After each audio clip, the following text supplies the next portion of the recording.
오늘 코스피가 미국 엔비디아 주식 하락으로 장 초반 6,300선을 내주는 등 주춤한 모습을 보이고 있습니다.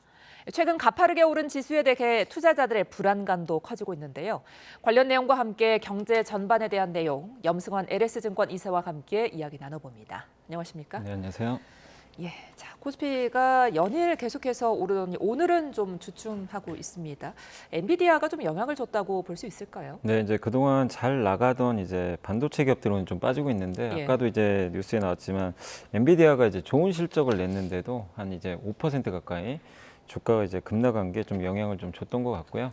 일단 엔비디아가 뭐 실적이 나빠서 빠진 건 아니고 향후에 대한 이제 그 AI 기업들이죠. 이 빅테크들이 계속 이만큼 지출을 앞으로도 많이 할 수 있나 여기에 대한 이제 뭔가 명확한 답을 좀 제시하지 못하다 보니까 좀 미래에 대한 약간 이제 불안감이 좀 작용하면서 주가 빠졌고 엔비디아가 좀 안 좋아지면 당연히 이거 삼성전자 하이닉스가 엔비디아에 또 반도체 공급하고 있기 때문에 예. 그 부분에 대한 좀 부담감이 좀 커졌던 것 같습니다. 거기에 또 워낙 또 많이 올랐었죠. 삼성전자 하이닉스 주가가. 예. 그래서 이런 것들이 이제 겹치면서 일단 오늘은 조금 이제 하락 압력을 받는 그런 모습이 나온 것 같습니다. 그런데 이제 최근 우리 증시를 보면 과거에는 미국 증시가 내리면 우리 증시도 힘을 못 썼는데 오늘도 그렇고 최근에는 좀 그렇지 않은 분위기거든요. 네, 그러니까 이제 최근에는 사실 미국과 한국이 거의 동조를 안 하고 있어요. 예. 그냥 이제 그냥 한국은 제 갈 길을 가버렸죠. 음. 연초 이후로 코스피가 40% 넘게 올랐거든요. 예. 근데 이제 미국 S&P 500 같은 경우는 1% 내외 정도밖에 못 오른 거예요. 그러니까 예. 완전히 차별화된 그런 모습이고 그 이후로 이제 거론되는 건 뭐냐면 AI 시장이 지금 점점 커지는데 미국은 소프트웨어 기업들이 많아요. 그래서 예. 이들이 이제 투자도 하고 근데 또 요즘에 나오는 얘기는 AI가 소프트웨어 코딩까지 하다 보니까 소프트웨어 기업들의 이제 설 자리가 없는 거 아니냐.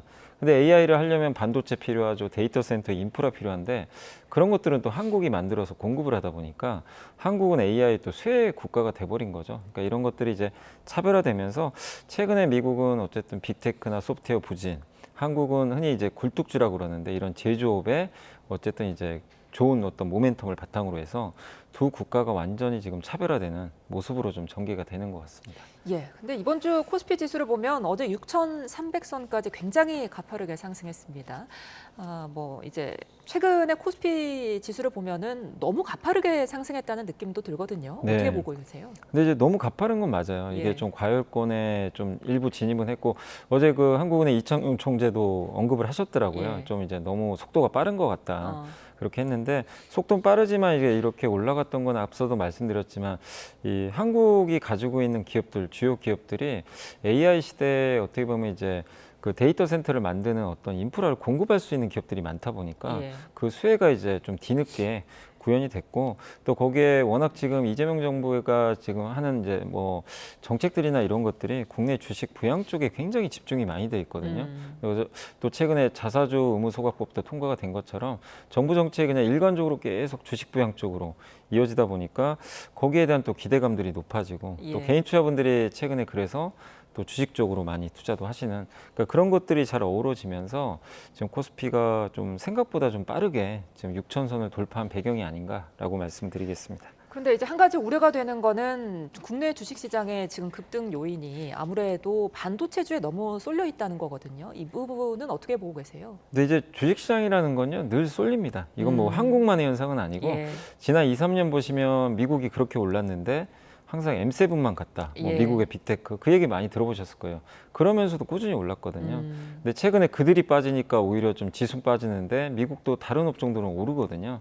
그래서 이런 쏠림 현상이 뭐 바람직하다는 건 아닌데 늘 있는 겁니다. 그래서 미국도 있었고 한국도 보면 지금 지수 오르면서 이 삼성전자, SK하이닉스가 시가총액이 차지하는 비중이 거의 40%나 되거든요.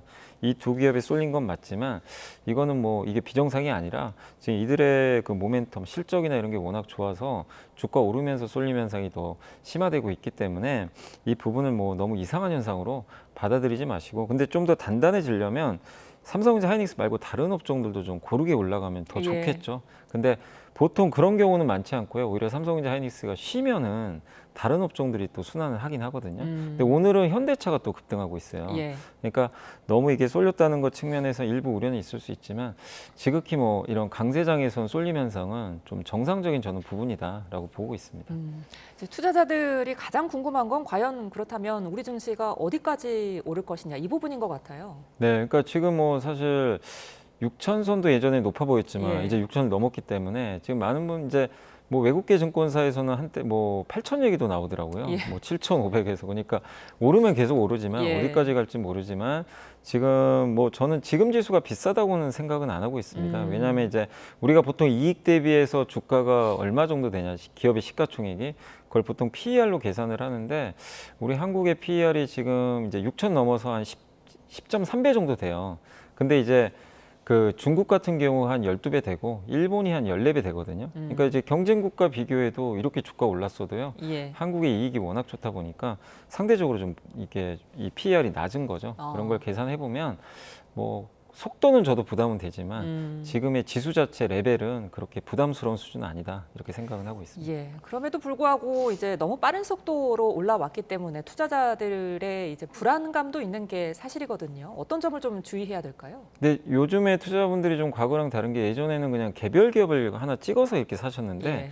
최근에 그냥 ETF를 사시더라고요. 예. 특히 이제 지수를 사버리는 거죠. 그래서 지수가 계속 좋다면 또 좋겠지만 지수라는 건 영원히 오를 수는 없거든요. 이렇게 많이 오른 만큼 또 한 번에 급락도 언제든지 나올 수 있기 때문에 그래서 이쪽으로 쏠렸다는 측면에서 지수 변동성이 커지면 예. 조금 이제 이 가지고 계신 어떤 포트폴리오가 조금 이제 흔들릴 수 있기 때문에 내가 너무 이제 한쪽으로 쏠린 건 아닌지 그걸 한번 점검해 보시고 시장이 저도 뭐 끝났다고는 보지는 않지만 6천 넘어서 이렇게 한 번씩 흔들리면 주가가 2월 초에도 하루에 5% 빠진 날이 있었거든요. 예. 그런 일이 또 발생하면 굉장히 좀 그 심적으로도 힘들 수밖에 없거든요. 예, 그렇기 때문에 지금 6천 넘은 구간에서 너무 좀 공격적으로 이렇게 투자를 하시기보다는 한 템포 좀 쉬어가는 것도 좀 괜찮지 않나 이렇게 보고 있습니다.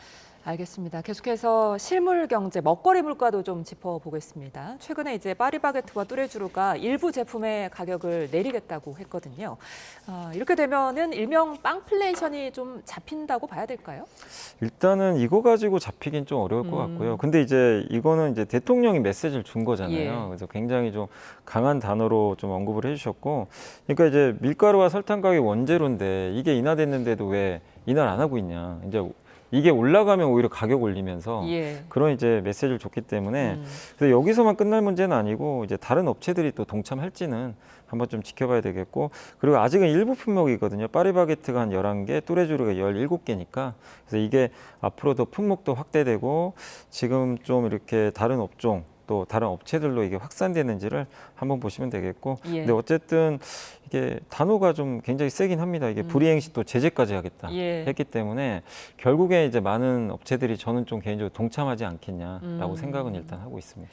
이제 경제가 지금 보면 주식시장은 화랑이지만 뭐 장바구니 부담은 상당하다 이런 말 계속해서 나오잖아요. 네. 현재 먹거리 물가는 어떻게 보고 계세요? 그러니까 지금 먹거리 물가는 그러니까 이게 그 체감 물가는 아마 다들 높다고 지금 느끼실 예. 거예요. 사실은 이제 그 농산물 가격이나 이런 건 예전보다 많이 떨어진 건 사실이거든요. 그래서 이제 밀가루 값도 떨어지고 하는데 이런 이제 식품 값들이 실제로 안 떨어지잖아요. 예. 근데 이제 업체들도 나름 고민이 있는 게 인건비도 당연히 올라가게 되고 또 거기에 환율이 많이 올랐잖아요. 과거보다.